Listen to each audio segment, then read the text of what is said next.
Hello, this is Jeff Beaudry. I just wanted to take a few minutes to talk to you about the workflow and the upcoming discussions that are going to support the qualitative critique.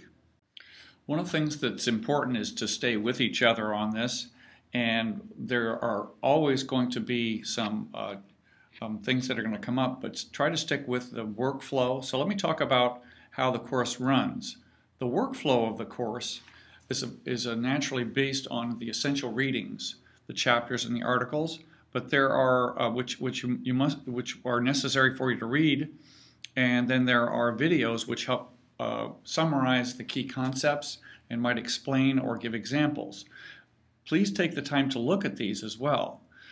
There are regular weekly reflections with prompts and questions in the discussion forum.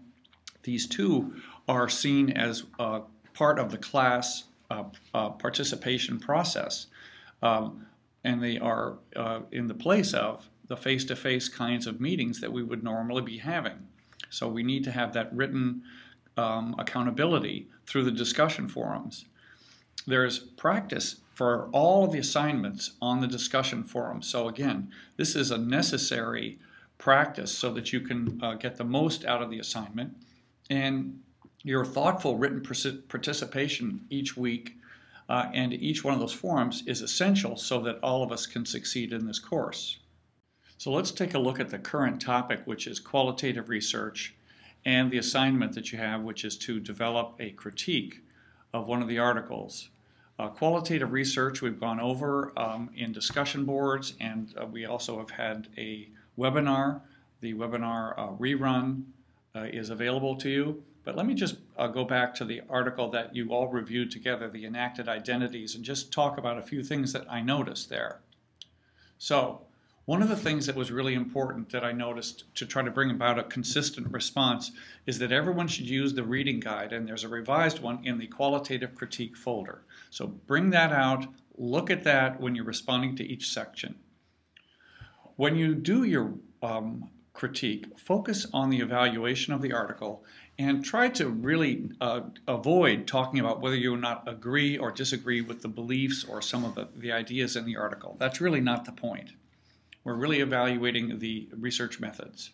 A technology tip for the day is if you could download the Adobe Reader software, you can use that to search for keywords within the document. So if you have any doubt as to whether they talk about grounded theory or sampling or interviews or codes, you could simply search for those terms and it will take you directly to that within the PDF or within the format of the Adobe Reader. So that's a great technology tip.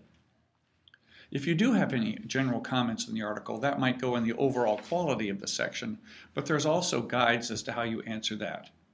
Finally, include examples of data analysis and an example of the results as well, not just one or the other.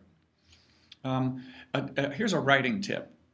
Of course, there's more than you could ever write in a review or in a summary. So you have to really use your skills to, say, select from a list, a long list. Say if you have 5 different research questions, choose 2 of them. If you have 5 themes that are the results of the study, say there are 5 and here are 2 of them. So again, this is a writing tip so that you get the idea of how to summarize, but do so in a focused way that includes essential details. So at this point, you've all taken the time and you've all had a chance to look at these articles, and each one of you are in a group. You're either doing the online blogs, the literacy in the Pentecostal Church, or response to a campus gunman.